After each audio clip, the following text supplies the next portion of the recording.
here's how we address universal safe water, because it's a major pain. The water sector is all real pains, right? These aren't optional things. These are like really core staple problems. What we actually do is we're a materials company. And then the big problem in the space is investors think there's no money in water. So I was like, okay, look, the 21st century problems are clean energy and clean water. And you can work on one, you can work on the other. Welcome to another episode of Liquid Assets, where we talk about the intersection of technology, management, and business and policy as it looks at water. Today, we have an amazing guest for you, Jonathan from Folia Materials and Folia Water. Hi, I'm Jonathan Levine. I'm the CEO and founder of Folia Materials, and I'm the president of Folia Water. John, I won't take up any more of your time. Why don't you go ahead and just do a quick introduction, who you are, what you're working on. Yeah, kick it off. Yeah, so the water connection is that we make a 20-cent, 20-liter water purifier for low-income countries, where the idea is to re-envision how we solve the problem of universal access to safe drinking water using business, using social business, which is public health problems are solved by soap, menstrual pads, condoms, toothpaste, right? These are all multi-billion-dollar categories in low-income countries sold through mass market grocery. But they all have pull. People gladly go and buy them. They decide to buy these health products. And companies like Unilever have large multi-billion-dollar divisions doing this. In water, we've got bottled water, right? $58 billion in bottled water is sold in low-income countries. And that's really the market dominant position, which is plastic. It's plastic, it's wasteful, it's stuff that middle and upper class people in low-income countries buy. What Folia is doing is my CTO and co-founder involved a paper that is antimicrobial. And so, hey, now we can make a grocery product water purifier where for 20 cents we can choose to make it 20 liters. And now for the same kind of low price, we're down at a grocery price that's affordable for the mass market base of the pyramid, for the $2 to $10 income. So our beachhead market is Bangladesh, but then we would expand into India and Indonesia and Philippines. And no, we don't have a sales force. We have an enterprise sales force, because the goal is to have this through national distributors, through master distributors like, $100 million versions of Clorox or Procter & Gamble, but their local equivalent in other countries. So that's a business model that goes and says, here's how we address universal safe water, because it's a major pain. The water sector is all real pains, right? These aren't optional things. These are like really core staple problems. What we actually do is we're a materials company. We actually have a patented coating for paper, which is the real core IP. The core technology is around doing industrial scale paper coating, which is why all that stuff is super cheap and super inexpensive, and so on and so on. And then the big problem in the space, which we had to start recording because we were getting into it, is investors think there's no money to be made in water. And by the way, the same is true. I'm now learning it for angels and for venture in paper and for packaging. And so I've had ventures say, oh, there's no exits in packaging. Well, there's $1 billion in exits every quarter through M&A for a quarter on quarter going back some number of years in packaging. It's just private equity. It's just strategics. It's just large corporates buying $100 million firms. And a certain Ravi Khurana apparently had an exit and in water, and no one in the water space is going to know about it because you're not showing up and telling other water startups and other water investors, hey, wait, Ravi had an exit, and it was an early stage exit, and it was a commercial success for a startup. And hopefully, let's hope your investors. Yeah. I mean, so if we were to go back to like why this is a problem, right? Like I'm just going to unpack this a little bit, right? There is financing available. The financing doesn't see that there's exits in the water paper space. Mm-hmm. And it seems like it's like a messaging problem, right? Like the fact that I'm not, in this one story, that I'm not out there circling the bandwagon around these events saying, hey, look, there are wins that are being had here. Like how do you solve that outside of me going and traveling, to the conferences? Like what is the base, if we baseline this? Is it like a messaging problem? Is it the fact that these conversations aren't being had? I think we increase your social media profile, and I go on your podcast to try to get you more social media followers, because I think the solution is you need to have 1 million Twitter followers who are like, you can make money in water. Yeah. Yeah. No, I mean, a lot of it has to do with the personalities also, which is like your typical water company, paper company, packaging company. These are not personalities that are like super extroverted and want to be on social media all day, right? These are usually people who kind of want to quietly have a beer and like chat. But the people I'm talking about are also directors and vice presidents at Sure. $15 billion companies. It's like, I go to paper conferences, I go to water conferences, and like, I'm the only startup in a room full of $1 billion companies. And these are the executives running large divisions. It's like, oh, there's 100 VPs in this room at $10 billion paper mill companies or packaging companies. I'm it for the startup in the room.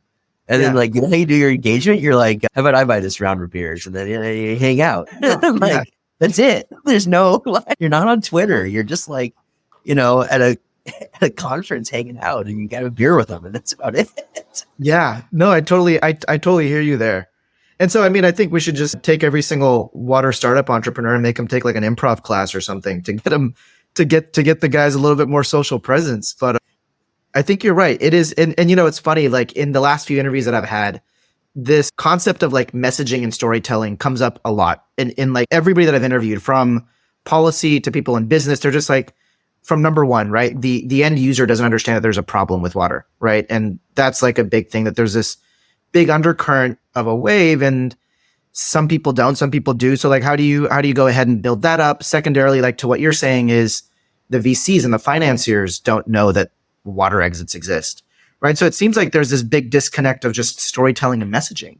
But let's dial it back a second. The reason I don't have a social media presence aggressively in any of these things is my customers are all enterprise technical corporations that have 1,000+ employees. They don't care if I'm on Twitter or on LinkedIn or on anything else. I get tons of people like, oh, we can help you with your social media, blah, blah, blah. My staff is like, what if we post on blah, blah, blah, blah, blah. I'm like, nobody wants to buy from a technical enterprise organization that's got, we've got a material, you've got a smart pool sensor. Like, nobody's buying your smart pool sensor because you're on social media. You're going and you're explaining, and it's a lot of technical education, and you're talking to a bunch of people in a large corporation that all have a technical degree, and they might have a marketing degree, and they want to know what the revenue sell-through is going to be.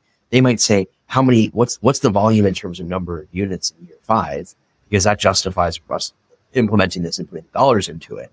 But they're they have nothing to do. They don't care about your social media profile. They're a giant company. True. So the problem is there's no market incentive if you're business to business enterprise technical. We're not consumer. Yeah, very true. And so if you're Jonathan Mr. Beast sitting on TikTok, you're not, maybe at that rate you're going to sell some more Folia materials. But yeah, you're right.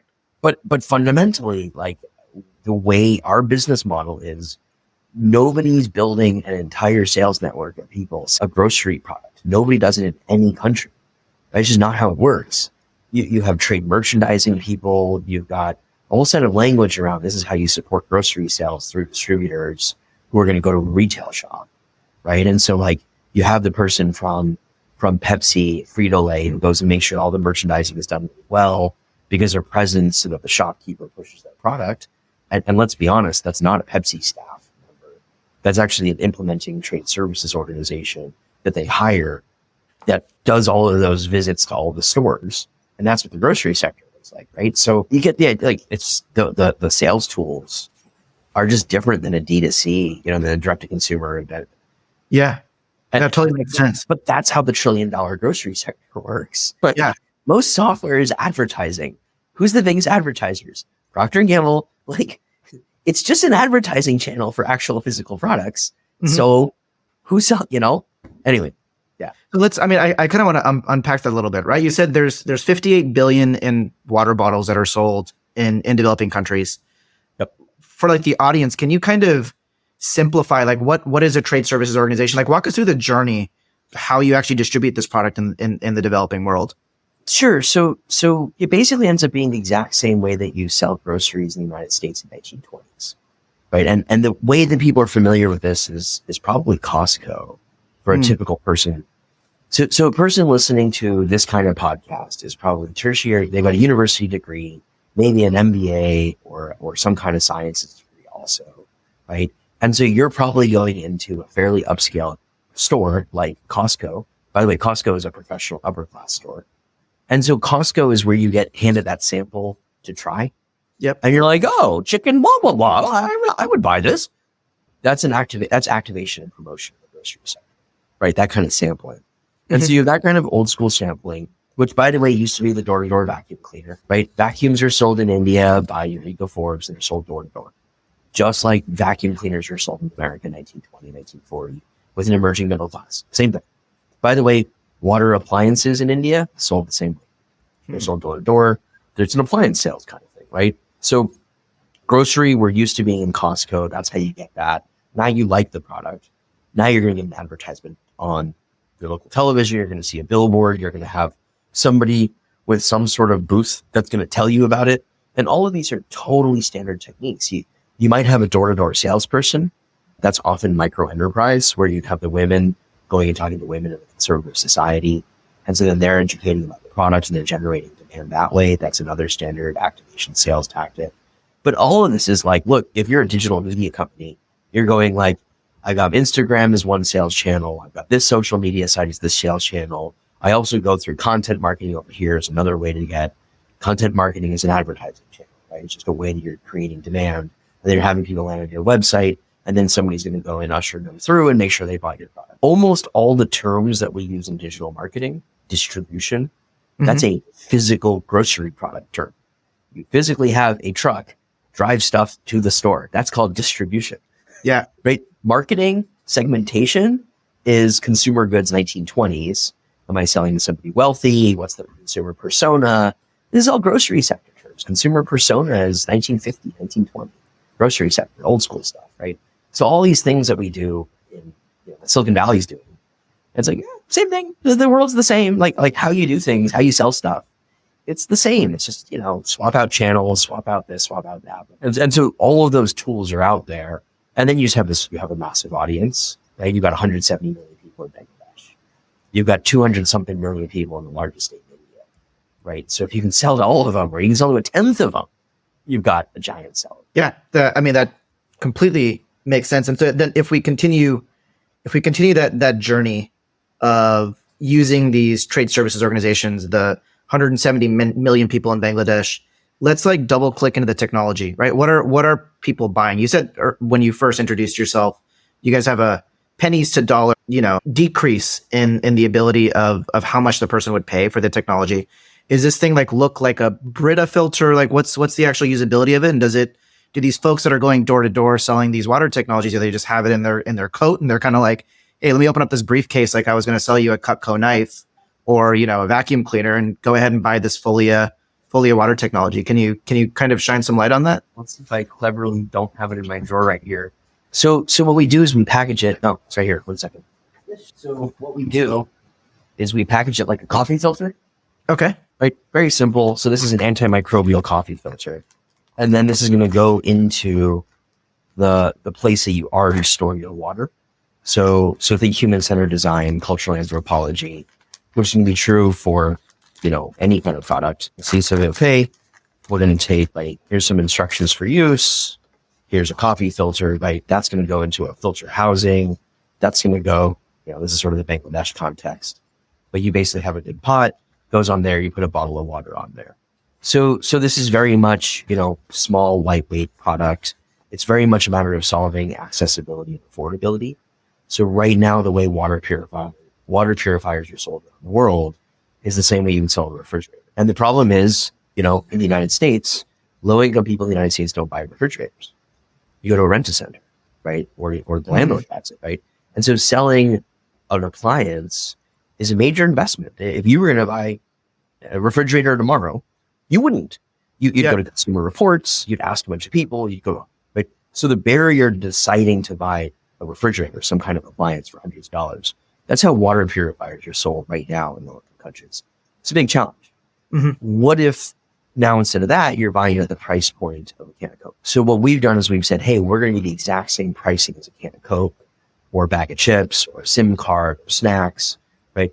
The big story in emerging markets is fintech, it's telco, what's the real story there? The story is that they took $100 cell phones, the $1,000 cell phones, they made them $100. But then what they really did was they made them into 20-cent purchases through SIM cards. Yep. Right. That micro purchase of minutes now means, and the same thing's true for solar pay as you go. You're getting little tiny micro payments of 10 cents and 20 cents for electricity to get 10 or 20 cent purchases of minutes on your cell phone. And now you see that everybody in pick a country has a cell phone that can go banking online. And so now also need everybody on banks. So all of these different things are built on making that payment 10 or 20 cents rather than it being a big capital item. And we do the same thing in America. Right? We'll sell you minutes instead of selling you $1,000. Yeah.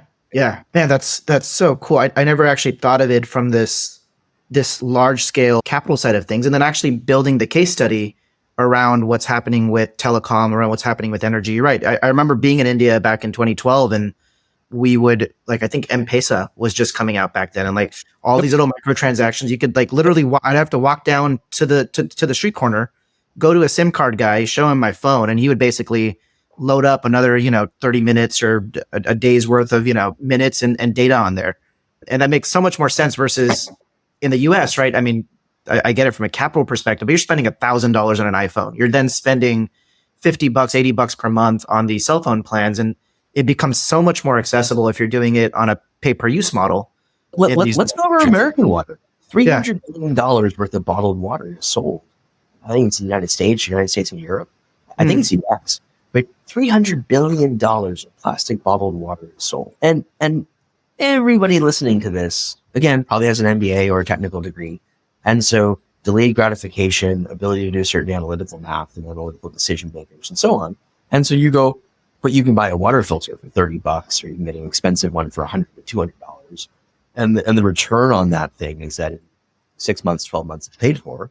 Sure. And you don't have to be, moving giant packs of 30 gallons of water. You don't have to move a 5-gallon bottle of water. Well, you know what? Go over to the local immigrant neighborhood and you're going to find out that Russian, Polish, Latin American, Indian, they're all buying 5-gallon bottles of water. Nestle might be getting delivered. It's in the grocery store and they're paying $5 for 5 gallons of drinking water delivered to the home. And what are we doing as the third or fifth generation Americans? We're drinking tap water or we're buying a $30 filter. And so there's a huge expense disparity there. And then same thing, you're like, well, all you would have to do is buy something in advance. But it's not what happens. That appliance purchase doesn't happen. It's the same grocery purchase in bottled water. And people are just spending $1,000 a year on grocery bottled water. It's the same thing. Yeah. How long do one of these filters last? How many gallons does it go through on average? Does it last for a week, a day, given just a general 4, 6, 8 family water consumption? So we can choose to make it last shorter or longer, right? Okay. Because we're a material sciences company, what we're doing is we're silverizing paper. The silver comes off of the paper. The germs get killed while it's going through the paper, and then we also have the silver come off. So there's no off taste with silver, unlike chlorine. And we meet all health organization standards and so on. So you've got silver going and killing the bugs. We can choose to have less silver. We choose to have more silver. We can choose the size of the product and so on. So the key part is to be the 20 cents. The key part is to be the same retail price as Coke or snacks or chips. From there, penny per liter seems to be the market standard. So we have a 20 liter as what we choose to make it. When we started, we chose to make a 100 liter product at $1. And we realized the market wanted us to be down at 20 liters for 20 cents. Right now, we're already working on a 30 cent, 50 liter product, right? But we can actually dial in how long it lasts. And then we realized, we thought we would make a 1 month product when we started. Then we aimed for 1 week. And then again, the commercial, the sort of consumer marketing sciences piece of it was, there's a term in everywhere else in the world, they say fast moving consumer goods. When they say grocery products, we would say consumer packaged goods. It does actually mean something, which is one of those, we don't normally think about it. Fast moving means a product that consumers go and buy very, very frequently. So you're going and buying this kind of staple once a week or more than once a week. And that habit of buying more than once a week is actually the consumer self-validating and valuing the product. So you actually, the retail shops like products that last only a day or two. They don't want products that are lasting a few weeks. Sure. Because then people forget to buy it and then they stop buying. And so you actually want shorter, for consumer sciences, behavioral sciences reasons, you want consumers buying more. So we chose to say, okay, it needs to be bought multiple times a week. Yeah. To be clear, my PhD is in carbon sequestration. Yeah. Right? Yeah. My PhD is in earth and environmental engineering and clean energy. But we realized that the problem with water wasn't technical. The problem was water was all around consumer issues, accessibility, affordability. But then you get into a language of like human-centered design, consumer kitchen journey, consumer water journey, consumer shopping journey, purchase frequency, right? Pricing, willingness to pay. These are all consumer marketing, consumer behavioral kinds of things. And we realized that was really, all of those things had to be built in together in making this thing successful. And we also realized no one tried to do that. So we said, let's go and do it. And so I want to kind of pull one of the things you were talking about earlier, right? That funding for water and you guys are a social enterprise, right? So like that's, you guys took the double whammy here of investors really not wanting to invest in things that are water or social enterprise. Two questions there.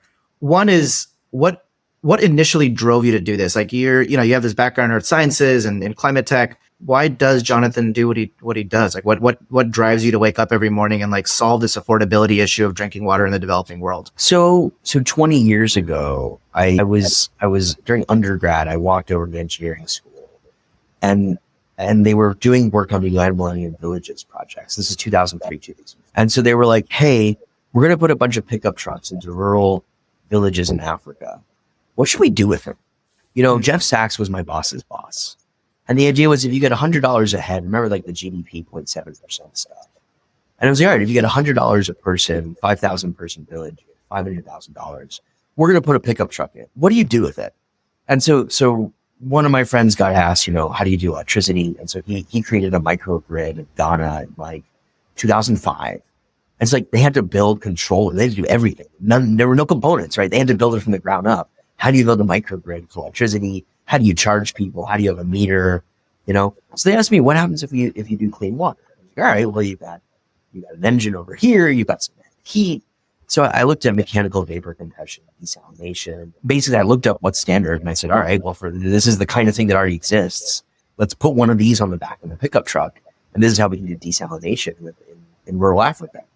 The reason for all of this is this notion of, why wouldn't everybody in the world have safe drinking water, right?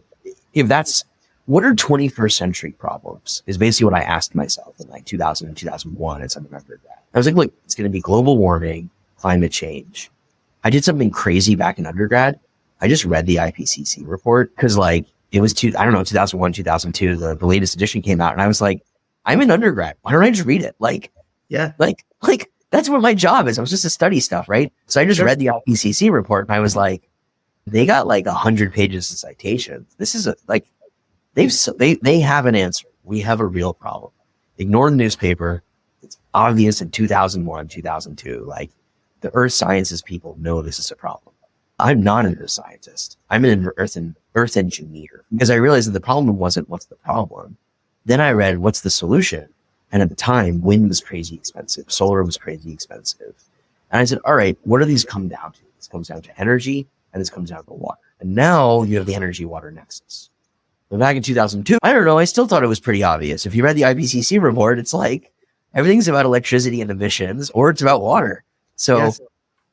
So I was like, okay, look, the 21st century problems are clean energy and clean water. And you can work on one, you can work on the other. So first I worked on clean water. My master's was grid scale thermal batteries. How do we use giant salt caverns to do grid scale, gigawatt hour energy storage? Then I was working on billion-ton CO2 disposal underneath deep sea sediments. My boss invented pulling CO2 out of the air, shoving it into rocks.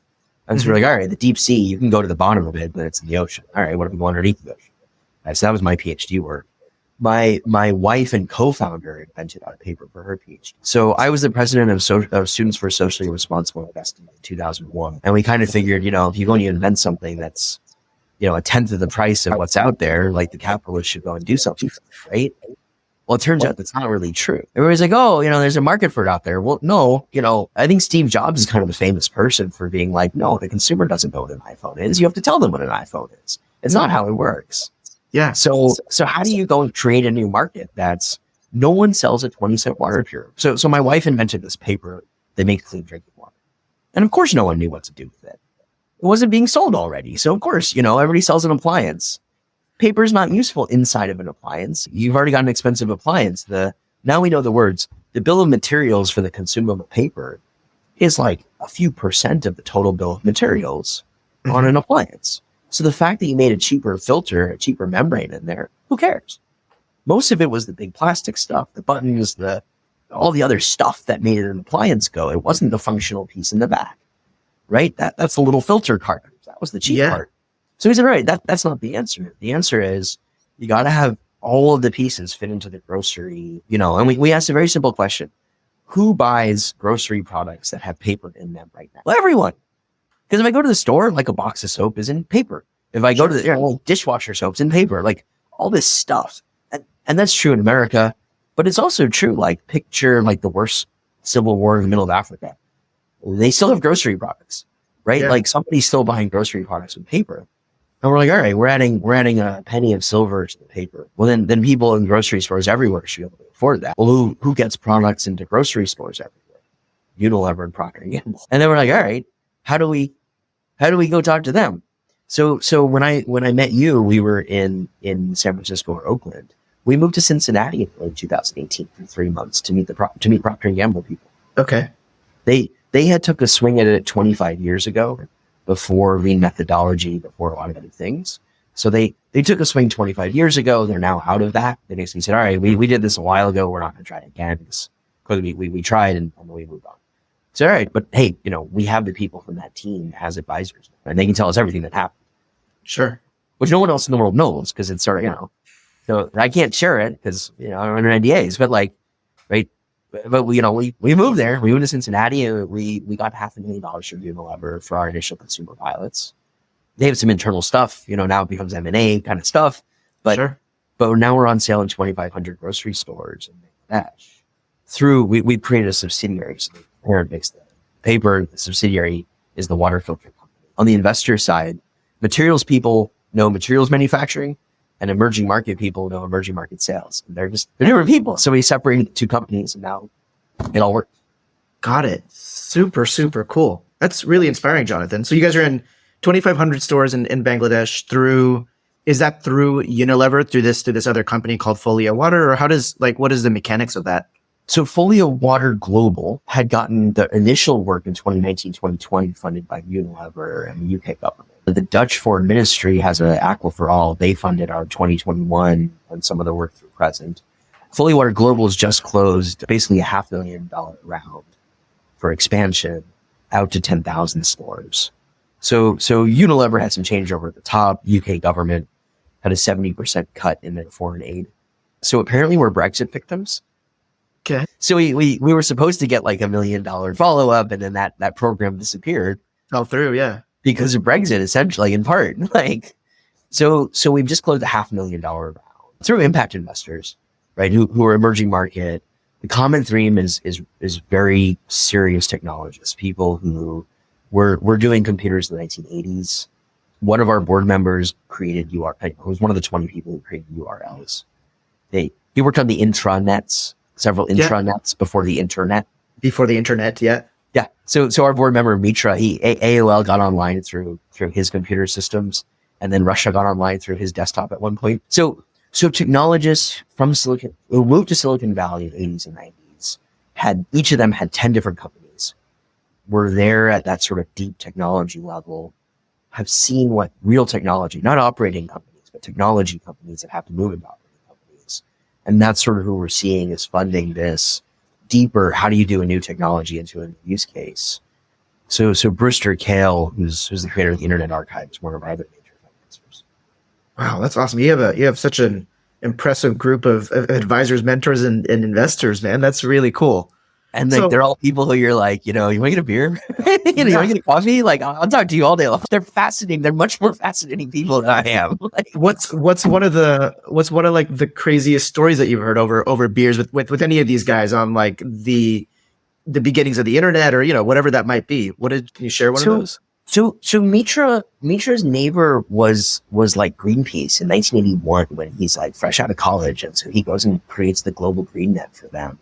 So they can be emailing in like the early 80s. And then like all those aid concerts with like Peter Gabriel and all that kind of stuff, they ended up building computer systems so that all the NGOs in the global south could get online. But this is intranets before the internet. Yeah. And then later when it came time for the commercial part, those same people ended up creating these internet things, so at one point Mitra was building a work for AOL to get online.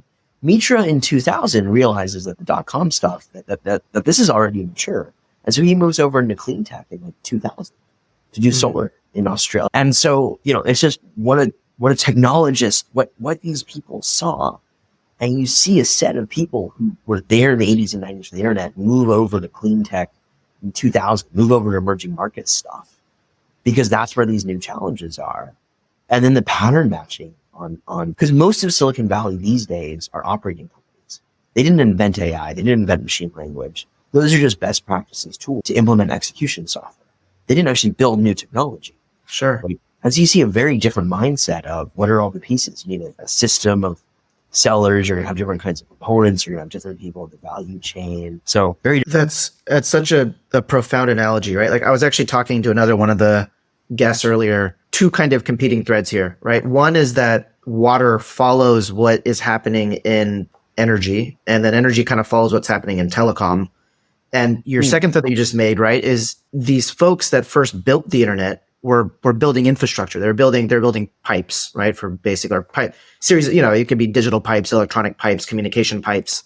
But this difference of today's technology company being operating companies versus yesterday's companies being more infrastructure companies actually lends itself to this like water problem, because water is a physical thing. And that's the point that this guest was making. Let me follow up on that.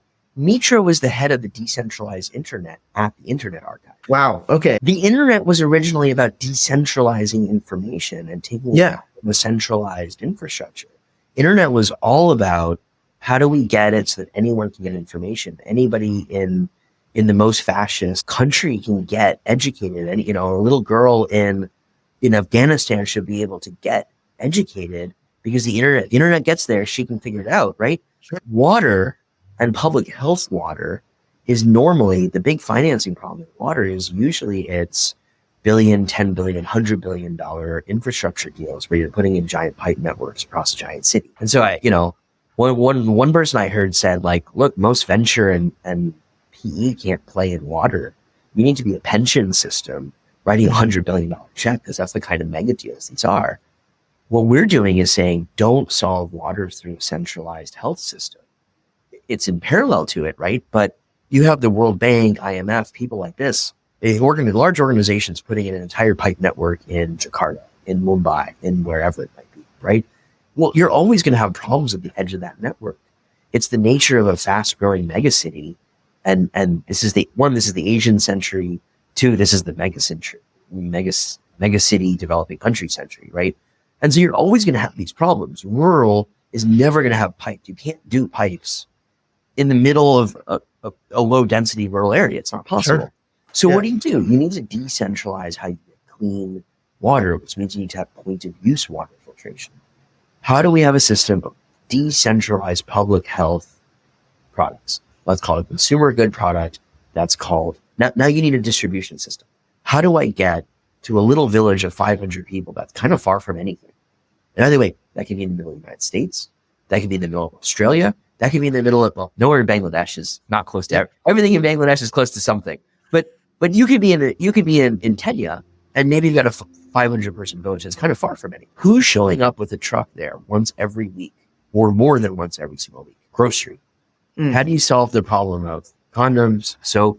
Right? You're back to, you solve the distribution and affordability. You solve accessibility. You solve affordability because you don't have your own truck. There's one truck that's bringing all the groceries in. You want to be on that truck. And so you got to be part of that system. And that's kind of what you realize with water. Same thing is true. It's awesome. Yeah. John, I know we're coming close to time here. Question I'd love to ask everybody. Do you have a book, a TV show, a movie that has just changed your outlook on the way that you look at water or the way that's just you look at life? So it didn't change my outlook because I kind of already knew, but it confirmed. So there's a book called Factful that I really urge everyone to read. Factfulness is Hans Rosling, and he says, look, I'm not going to argue with you about all sorts of stuff about emerging markets. I'm just going to tell you facts.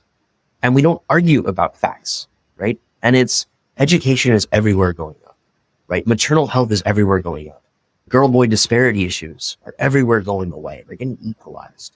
And look at the facts, right? What's the global population going to be in 2050, 2070? we're not arguing from a perspective. There's no like opinion on this. It's all of these people are already born. They're going to live longer. So our population is going to go up because they're going to live longer. But we're mostly at equilibrium, right? And then same thing, all sorts of countries are moving up. And it gives you a scale that says Bangladesh maps to like 1890, 1910 America. India maps to 1920s levels of wealth. 1950s, you're at, Mexico, maybe 1970s level of wealth, right?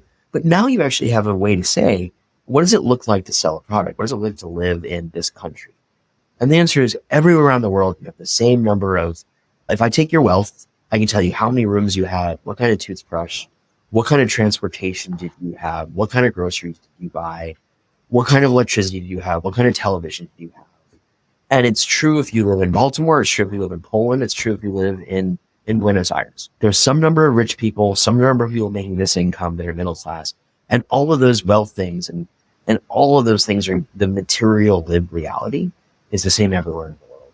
And by the way, it's getting immensely. Malaysia's a rich country. Thailand's about to become a rich country, right? A lot of countries that Americans think of as being poor are really middle income countries. And, we do our work in Bangladesh. Bangladesh was destroyed because of geopolitics. They got flattened in 1970 because of a civil war.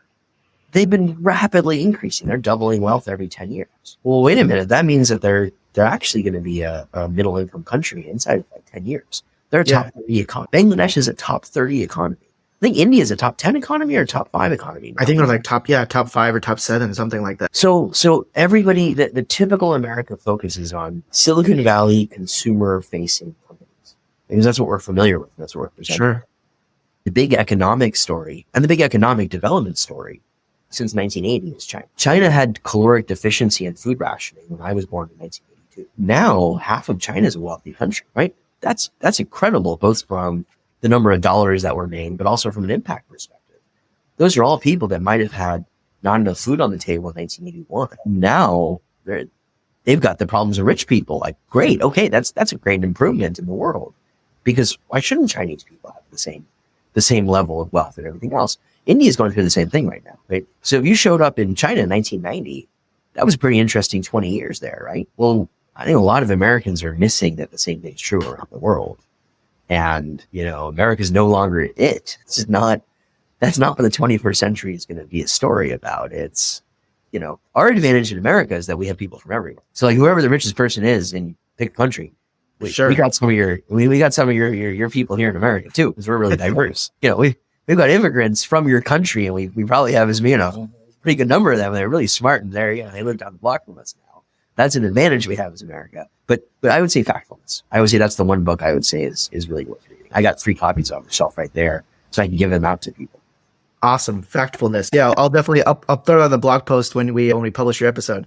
Cool. Jonathan, thanks a ton for coming on the show. For all of you those out there listening, you can listen to Liquid Assets on Spotify, on Google Podcasts, Apple Podcasts, wherever you consume your podcast from. And if you want to see other episodes, you can go to liquidassets.cc. Jonathan, thanks a ton.